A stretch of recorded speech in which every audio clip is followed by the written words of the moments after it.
অনেক বেশি টাকা দাবি করছে।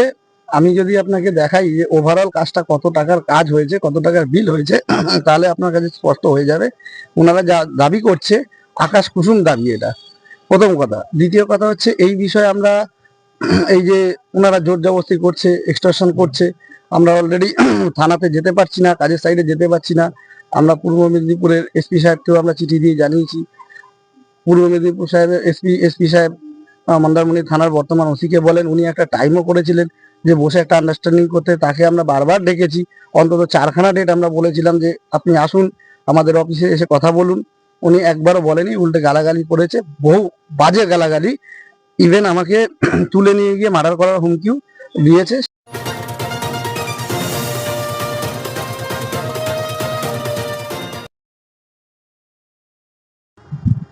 নমস্কার বন্ধুরা, আমি শুভাশিস। আজকে আপনাদের সামনে যে বিষয়টা উপস্থাপন করার জন্য এই ভিডিওটা, সেটা হচ্ছে আপনারা জানেন যে আমাদের রাজ্যের মাননীয় মুখ্যমন্ত্রী তিনি প্রায়শই দাবি করে থাকেন যে পশ্চিমবাংলায় শিল্পের পরিবেশ ভারতবর্ষের অন্য যে কোনো রাজ্যের শিল্পের পরিবেশের থেকে অনেক বেশি ভালো জায়গায় রয়েছে। পশ্চিমবাংলার আইন শৃঙ্খলা, পশ্চিমবাংলার শিল্প ভাবনা সবকিছু নিয়েই পশ্চিমবাংলায় এখন ব্যবসা করার জন্য বাইরের দেশের নামি দামি শিল্পপতি এবং বিদেশেরও নামি দামি শিল্পপতিরা অত্যন্ত আগ্রহী।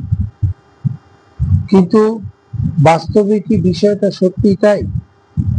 আজকে আমরা সেই বিষয়ে একটু আলোকপাত করতে চাই। সম্প্রতি আমরা মন্দারমণি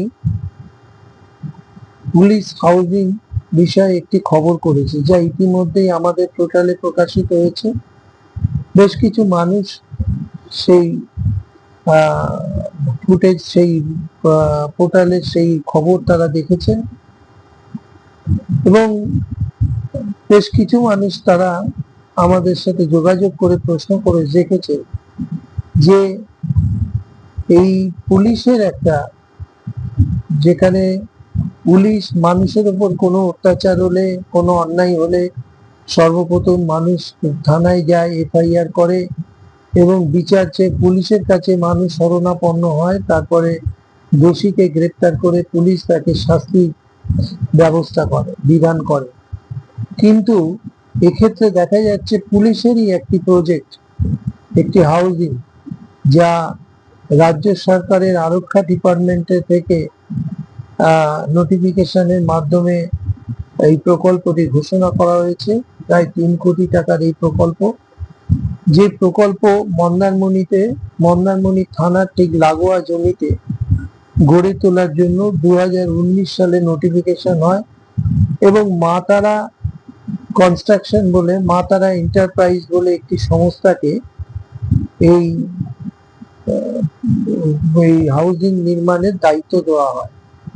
স্বাভাবিকভাবেই মা তারা এই এন্টারপ্রাইজ, যে কনস্ট্রাকশন কোম্পানি, তারা এই কাজটি দত্ত এন্টারপ্রাইজ এবং জুভান বলে দুটি সংস্থাকে নষ্ট করে, তাদেরকে দায়িত্বভার দেয় যে গ্রাউন্ড লেভেলে তারা কাজ করে এই প্রজেক্টটি সম্পূর্ণ করবেন এবং এই প্রজেক্ট থেকে প্রজেক্টে যে অর্থ বরাদ্দ হয়েছে সেই অর্থ থেকেই বিভিন্ন লোকের, বিভিন্ন পাওনাদারের পাওনা শোধ করা হবে, ধার দেনা শোধ করা হবে এবং এই প্রজেক্টটি প্রায় 3 কোটি টাকার প্রজেক্ট, মন্দারমণি থানার হাউজিং স্টেটের এই প্রজেক্ট। কিন্তু বর্তমানে এই প্রজেক্টটি সম্পূর্ণ মুখ থুবড়ে পড়েছে। আমরা এই বিষয়ে মন্দারমণিতে সরজমিনে গেছিলাম এবং কি কারণ, কি জন্য এই প্রজেক্টটি আজকে বিষবাও জলে, সেটা আমরা ফ্যাক্ট ফাইন্ডিং করে আমরা তার প্রাথমিক একটা খবর প্রকাশ করেছি। আজকে যেটা বলার সেটা হচ্ছে, দেখুন এই সমস্ত জায়গাগুলো, এই বিভিন্ন ক্ষেত্রে আমরা দেখি যে শাসক দলের এক শ্রেণীর এক শ্রেণীর বলবো, সব মানুষের কথা তো বলবো না, শাসক দল মানেই সবাই খারাপ নয়, এক শ্রেণীর লোকজন যারা শাসক দলের ছাতার তলায় থেকে নানান রকম ভাবে সরকারকে কালিমালিপ্ত করার চেষ্টা করছে এবং দলকেও কালিমালিপ্ত করছে। এইসব মানুষেরা তারা সম্পূর্ণ নিজ স্বার্থে, নিজের ধান্দায় এরা পার্টিটা করে এবং পার্টি করার সুবাদে তারা যে আস্ফালন করে, যে উদ্ধত্ত দেখায়, যে দাদাগিরি ফলায়, তার ফলে কিন্তু আসল ক্ষেত্রে দেখা যায় শুধু সাধারণ মানুষ নয়, বিভিন্ন সময় সরকারি প্রকল্পগুলো পর্যন্ত ভুক্তভোগীর শিকার হয়। এক্ষেত্রে তাই হয়েছে। দেখা যাচ্ছে যে এই মন্দারমণি থানা এলাকায় একটি গিরি কনস্ট্রাকশন নামে একটি কোম্পানি এই প্রজেক্টটা চলাকালীন এখানকার যারা কন্ট্রাক্টর ছিলেন, যারা সাব কন্ট্রাক্টর নিয়ে কাজ করছিলেন, তাদেরকে বাধ্য করেন যে তাদের থেকে সমস্ত র মেটেরিয়ালস গুলো কেনার জন্য, অর্থাৎ ইট, বালি, সিমেন্ট এই সাপ্লাই গুলো তারাই করবে এবং এই সাব কন্ট্রাক্টর যারা কাজ করছেন তাদেরকে বলেই দেওয়া হয়েছে যে হয় এদের থেকে মাল নিতে হবে, না হলে তাদের কাজ করতে দেওয়া হবে না। ফলে তো তারা বাধ্য হয়ে, যেহেতু তাদের নির্ধারিত সময়ের মধ্যে প্রজেক্ট শেষ করতে হবে, তারা বাধ্য হয়েছে এই কোম্পানি থেকে মাল কেনা নেওয়া করতে।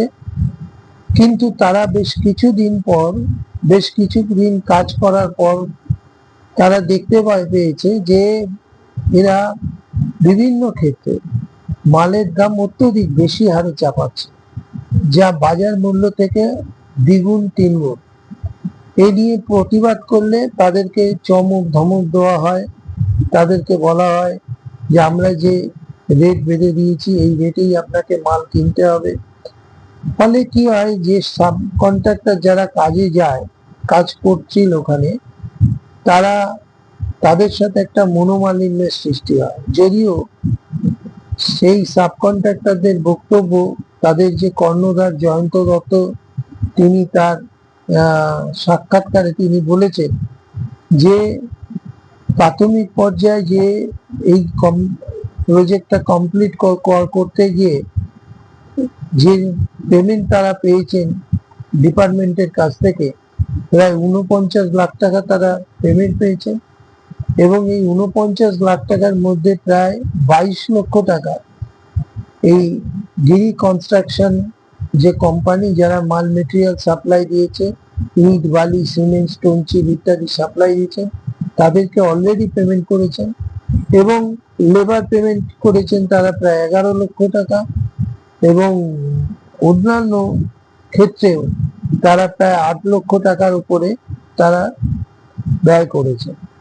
তো এত খরচা করার পরে তাদের বক্তব্য যে প্রায় 45 লক্ষ টাকা, 42 থেকে 45 লক্ষ টাকা খরচা করার পরেও আমরা সুস্থভাবে এই প্রজেক্টে কাজ করতে পারছিলাম না।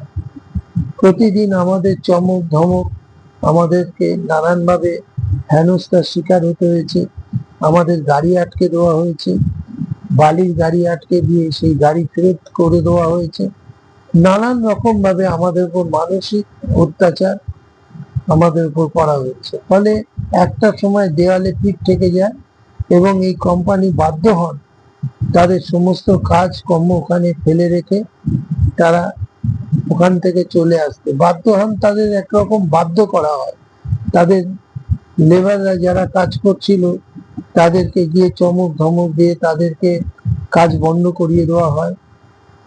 সবচেয়ে আশ্চর্যের বিষয়, এই বিষয়টা স্থানীয় মন্দারমণি থানা জানে এবং শুধু মন্দারমণি থানা নয়, এই বিষয়টা জেলার এসপি পর্যন্ত জানে এবং এই বিষয়ে এক্সিকিউটিভ ইঞ্জিনিয়ার যে তাকেও চিঠি দিয়ে জানানো হয়েছে, কিন্তু কোনো জায়গা থেকেই এর কোনো সুরাহা হয়নি। পুলিশের পক্ষে সম্ভব হয়নি এই গিরি কনস্ট্রাকশনের যারা ওখানকার যারা ব্যবসার নামে তোলাবাজি করছে এক প্রকার, এটাকে এক প্রকার তোলাবাজি বলবো এই কারণে আমি আপনাদের কাছে কিছু অডিও ক্লিপিংস আমি প্রকাশ করব, যেটা শুনলে আপনারা বুঝতে পারবেন যে এরা কোনো ব্যবসাদার না। এরা যদি কোনো ব্যবসায়ী মানুষ, সে কখনো তার মহাজনকে এত কুৎসিত ভাষায় গালাগাল এবং থ্রেট করতে পারে না। এবং এরা এক প্রকার এলাকায় রাজ করে, দাদাগিরি করে। এবং সেখানে আপনারা জানেন মন্দারমণিতে এখন প্রচুর রিসর্ট, প্রচুর হোটেল, অনেক কিছু মানে অনেক অগ্রগতি হয়েছে, অনেক নতুন নতুন বিল্ডিং গজিয়ে উঠছে। এরা তার একচেটিয়া কারবার করে, যেখানে এদেরকে বাদ দিয়ে কারোর এক বস্তা বালি পর্যন্ত কেনার ক্ষমতা নেই। এবং সেটা শুধু বেসরকারি ক্ষেত্রে নয়, একদম খোদ পুলিশের হাউজিং নির্মাণের ক্ষেত্রে সেই একই পরিস্থিতি দেখা গেছে।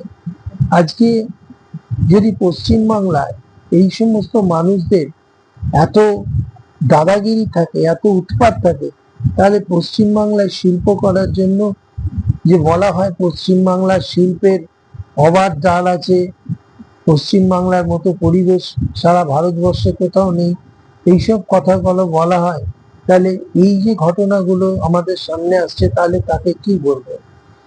একটা পুলিশের প্রজেক্ট বন্ধ করে দেওয়া হচ্ছে, পুলিশ আবাসন বন্ধ হয়ে যাচ্ছে, কিন্তু সেখানে পুলিশের কোনো ভূমিকা নেই। যারা এই কাজ করছে তাদেরকে গ্রেপ্তার করা তো দূরের কথা, তাদেরকে জামাই আদর করা হচ্ছে, তাদেরকে বলা হচ্ছে এদের সাথে ঝামেলা মিটিয়ে নিন, এদের সাথে বসে আপনি কন্ট্রাক্টরকে প্রেসার দেওয়া হচ্ছে। শুধু মন্দারমণি থানায় নয়, সেম ঘটনা ঘটেছে এই ঘটনা কেন্দ্র করে প্রগতি ময়দান থানাতে। সেখানেও পুলিশ সেখান থেকেও ওই কন্ট্রাক্টরদেরকে বারবার করে চাপ সৃষ্টি করছে যে আপনারা এই ঝামেলাটা মিটিয়ে নিন, আপোষে মিটিয়ে নিন। এবার স্বাভাবিকভাবেই যে কন্ট্রাক্টর জয়ন্ত দত্ত, তার বক্তব্য হচ্ছে যেখানে মাত্র আমাদের কোম্পানির কাছ থেকে গিরি কনস্ট্রাকশন মাত্র 15 থেকে 16 লক্ষ টাকা পায়, সেখানে সে দাবি করছে 34 লক্ষ টাকা। আমরা কিভাবে এত বেশি টাকা দেব?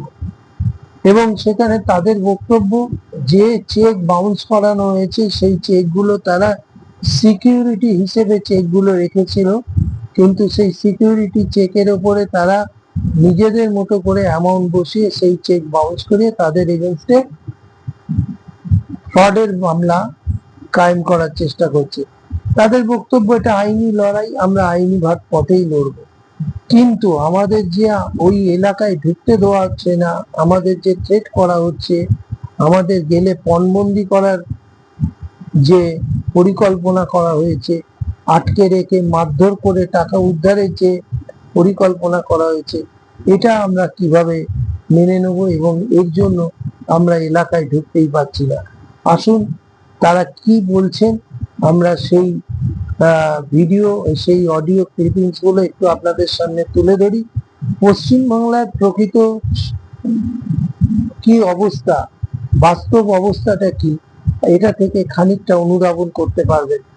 আমরা যে অডিও ক্লিপিংসটা প্রকাশ করব, যে একজন কন্ট্রাক্টরকে কি ভাষায় গিরি কনস্ট্রাকশনের মালিক পক্ষ গালাগাল করছেন, মানে অশ্রাব্য ভাষায়, অশ্লীল ভাষায় কিস্তি গালাগালি করছে, আমরা বাধ্য হয়েছি তার একটি শব্দকে এডিট না করে আমরা মানুষের কাছে তুলে ধরতে চাইছি। এবং এই কারণেই তুলে ধরতে চাইছি যে মাননীয় মুখ্যমন্ত্রী তিনি বিষয়টি দেখুন এবং তিনি স্টেপ নিন, যে তার দলের নাম করে তার দলের নেতাদের, কিছু নেতার প্রশ্রয় এই সমস্ত হুলিগানরা আজকে কোন পর্যায়ে চলে গেছে, যেখানে তারই সরকারের একটি প্রজেক্ট প্রায় 20 ভাও জলে চলে গেছে এই হুলিগানদের জন্য। আজকে সেইটা আপনাদের সামনে তুলে ধরছি, আপনারা বিষয়টা দেখুন এবং ভাবুন যে পশ্চিমবাংলার বর্তমান পরিস্থিতিটা কোন জায়গায়। আজকে 15 তারিখ। হ্যালো, আজকে পয়লা বৈশাখ। আজকে 15 তারিখ। আপনার চেকের ডেট আছে জানেন তো? আমি কালকে চেক জমা করবো সব। আপনার নামে চেকও জমা করবো। আমার নামে চেক জমা করবেন কেন? কেন করবো না? কেন করবো না সেটা বলো। হ্যালো, কেন করবো না সেটা বলো। আপনি গিরিবাবু? হ্যাঁ, গিরিবাবু বলছি। কেন করবো না সেটা বলো। এগ্রিমেন্ট তো হয়েছে যে ইয়ের সাথে। এগ্রিমেন্ট, বালের এগ্রিমেন্ট বহুত করেছো তুমি। বালের এগ্রিমেন্ট বহুত করেছো তুমি। চেক জমা করবো, ঘর থেকে ধরে তুলে নিয়ে আসবো। একটা কথা শুনুন, আজকে পয়লা বৈশাখে ধরে তুলে নিয়ে আসবো। আজকে তো পয়লা বৈশাখ, আজকের দিনে বুঝতে এইসব পারলে? বলছি যে আজকে তো পয়লা বৈশাখ, আজকের দিনে ঘর এইসব থেকে ঘাট ধরে তুলে নিয়ে আসবো বলে দিলাম। বলছি আজকে পয়লা বৈশাখ, আজকের দিনে পয়লা বৈশাখ ঘাড়ে ঢুকাবো এবারে। পয়লা বৈশাখ ঘাড়ে ঢুকাবো এবারে। গিরিবাবু ভাষাগুলো একটু ঠিক করুন। চিটিংবাজি করতে জায়গা পাও না। বলছি গিরিবাবু ভাষাগুলো একটু ঠিক করে বললে ভালো হয় না? আজকের দিন পয়লা বৈশাখ। সুয়ারমি করতে আসো শালা, চিটিংবাজ গুলো শালা, শালা চিটিংবাজের শালা মাস্টার। আপনার সাথে মাতারার সাথে এগ্রিমেন্ট হয়ে যাবে। বালের কথা, তুই বালের কথা বলছিস, বোকা চোদা। বোকা চোদা, বালের কথা বলছিস, মাথায় লেওড়া। তুই শালা চেক দিসনি? গিরিবাবু ভাষাগুলো ঠিক করুন। কোন শালা? তুই শালা চেক দিসনি? আমি যে চেক দিয়েছি তারপরে আমি যে চেক দিয়েছি তারপরে তো আপনার সাথে এগ্রিমেন্ট হয়েছে। বাল দেখছিস তুই? তোর চেকও জমা করবো আর তোর বাপের চেকও জমা করবো। গিরিবাবু ভাষাগুলো কিন্তু ঠিক করুন। ভাষা ঠিক করে দেবো তোর, আমি দাঁড়া। তোর ভাষা ঠিক করে দেবো। ভাষাগুলো ঠিক করুন গিরিবাবু। ভাষা ঠিক করে দেবো। তুই চেক দেওয়া তোর গাড়ি ঢুকাবো আমি। গিরিবাবু লাস্টবার বলছি ভাষাগুলো ঠিক করুন। ভাষা কি ঠিক করবি করে তুই? কথা বলুন। আমি কি কিছু করবি? করবো কি কি করবি? করবো না, কিন্তু আপনি ভাষাগুলো ঠিক করে কথা বলুন। আপনি যা ইচ্ছা বলুন, কিন্তু তোর বাচ্চা কেন ঠিক করবো? তুই ঠিক করেছিস ব্যবহার? আপনি ভাষাটা ঠিক করুন। তুই সুয়ের বাচ্চা ব্যবহার ঠিক করেছিস? এটা কিন্তু ঠিক হচ্ছে না গিরিবাবু। কি করবি? কি কি ঠিক করবেন হচ্ছে না না? সেটা না, ভাষা ঠিক করে কি কথা ঠিক বলুন হচ্ছে না। না? তুই ঠিক করেছিস ব্যবহার? আপনি ভাষা ঠিক করে যা তুই ইচ্ছা বলুন। 7,000 টাকা 7,500 টাকা নিয়ে ও শালা চুপ করে বসে আছিস। কি? কালকে কেন পয়সা নেই তো আসিস কেন? গিরিবাবু এটা কিন্তু জিনিসটা কিন্তু ঠিক করছেন না। আপনি পয়লা বৈশাখের দিন এই যে ভাষাগুলো ঠিক ইউজ করবো করছেন। তোর, আমি ঠিক করবো। তোকে ঠিক করবো আমি, দাঁড়া। ঠিক আছে, ঠিক আপনি করে রাখুন, দেবো। আপনি রাখুন। আপনি যা ভাষা ব্যবহার করলেন আপনি রাখুন।